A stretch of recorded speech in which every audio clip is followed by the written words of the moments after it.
Hi, frugal friends, and welcome back to Is Fire for Me. I am Kim, and you have reached the Daily Dose of Frugality segment on this channel. I'm happy that you're here.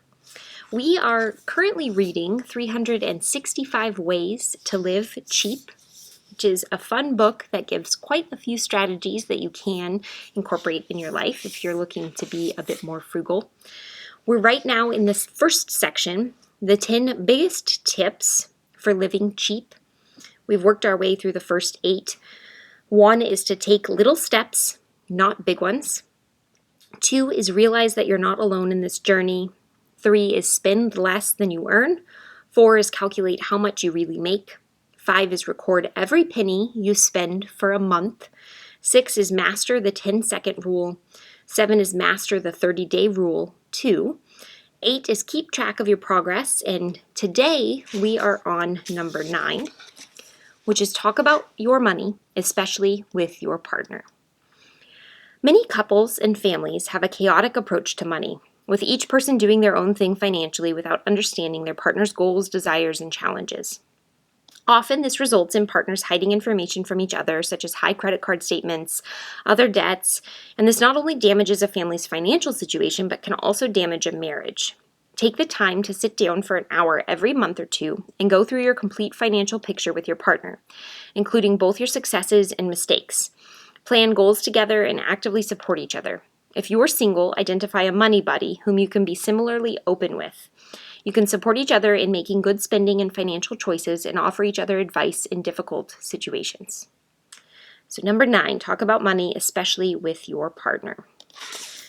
I think as we go through this book, we will find some things that I very strongly agree with and some things that I actually don't agree with.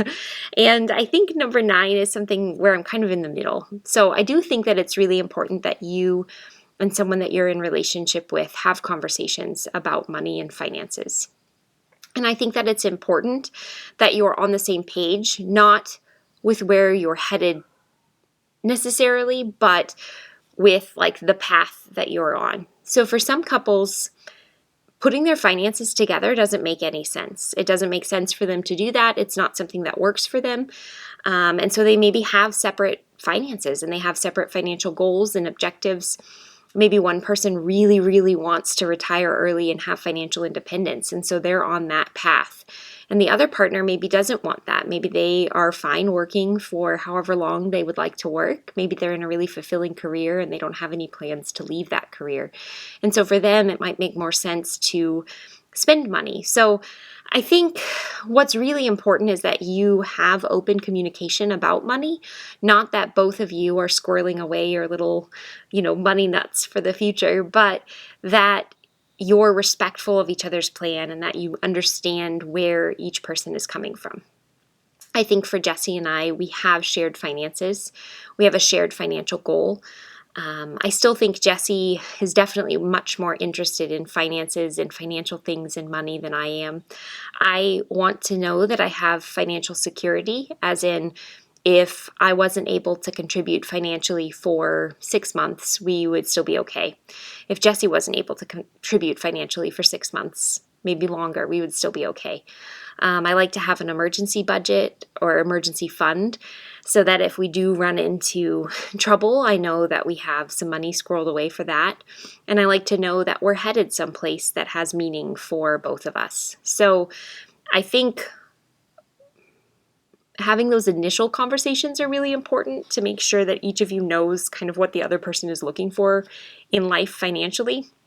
But I think if somebody was to tell me that we needed to sit down once a month for 2 hours to talk about money, I would leave and be out in nature and not be part of that meeting, that financial summit that was happening monthly. So I think making sure that you're open about your concerns, about your needs, about your dreams, about your hopes, about where you want to go with money is really important. And making sure that your partner understands that, sees that, values that, recognizes it, and isn't going to take away from your plan, but can contribute to it or do their own thing. And you guys are both respectful and okay with that. I think that's what's most important, is to make sure that you've had those conversations with someone who's important in your life.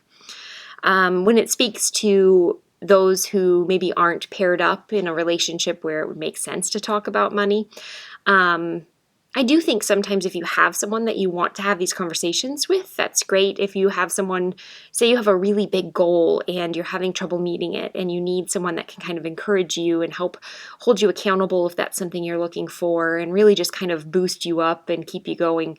Yes, find someone in this community, in Facebook groups, in your own personal life who's interested in the same sort of things, and create that dialogue and conversation and relationship with that person around this issue. I think that that is important to, again, be in community with people who are kind of on the same path as you.